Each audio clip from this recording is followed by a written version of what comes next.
See, no one would go get on an airplane if you thought your chances of getting there to your destination were as good as your luck. And I say the reason that you will reach your destination more times than your luggage will is because the airline, and I'm glad that they do, has made it a priority to move the human beings from one point to the other safely.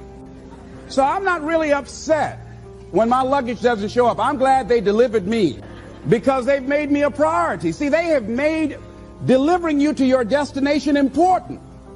So if you want to honor your commitment, whatever you decide that you're going to do, make sure you make it important. Make sure it is priority. Keep it before you. The other thing is, whatever that you want to do, whatever you want to begin to create and beginning to manifest your greatness and strengthening your level of commitment, and it's really exercising your will. Find something that you want to do on your goal, one action step, but make sure it stretches you, that it challenges you, but it's doable, that you can do it. This year I decided that I was going to exercise. So I started out doing just 10 setups and 10 push-ups. I know I can do that and not get upset about it. I can do that without thinking. So I started out small. Now I'm up to 50, but if I try to do 50 starting out, I wouldn't still be doing it. So I started doing it in manageable segments. Do that, and that strengthens your will. So my commitment now is strengthened and fortified by the activity of actually doing it. So now I can expand and build from there. When I decided to begin to manage my money differently, and I started saving 5% of my money, then I increased it to 10%. Then to 15%. So now I have disciplined myself to live off 75% of my income. I took discipline to do that, but I started watching how I was spending my money. I started keeping a log and following myself. So you want to begin to find something that is manageable, that you know that you can do. The next thing in beginning to keep your commitments to yourself, have some friends that will hold you accountable, that won't let you off the hook, that won't tolerate anything less than the best from you.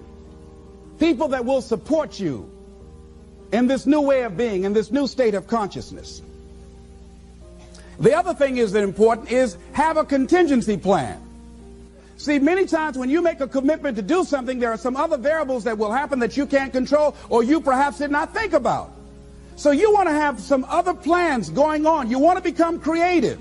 See, most people don't keep...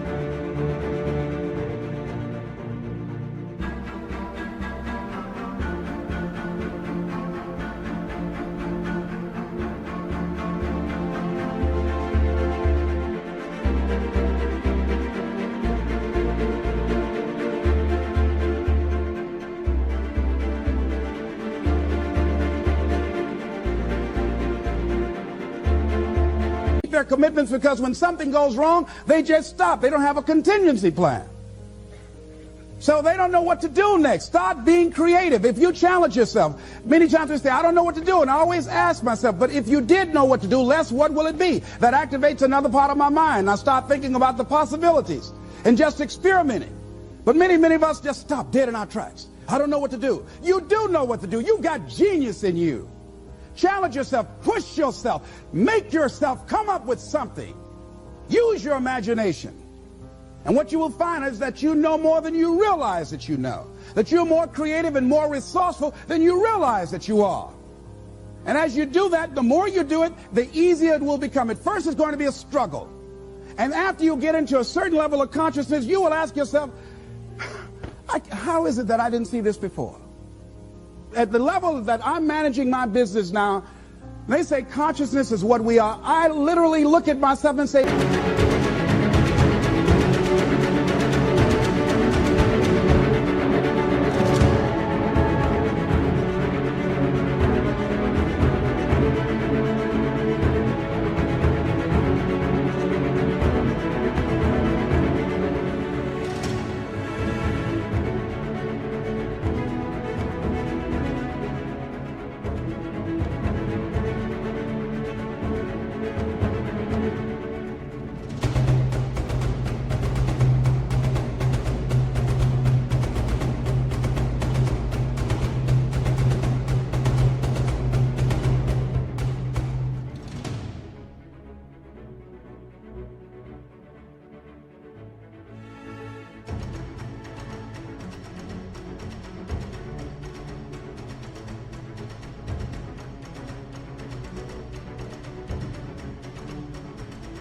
how is it that I didn't do this before? Why is it that I couldn't see this before? And the reason that I didn't see it before, because I didn't challenge myself. I didn't put myself out here. See, the reason that most of us go through life never discovering our true greatness, literally walking, breathing corpses, the uncommitted life isn't worth living. Why? Because it doesn't produce anything. See, you only make things happen. Your life only counts. You only make a difference when you are committed. When you make a commitment with your life. That's the people that make a commitment with their lives. The people that make a commitment to their customers. The people that make a commitment to their families, to their relationships, are the people that make the greatest impact in life.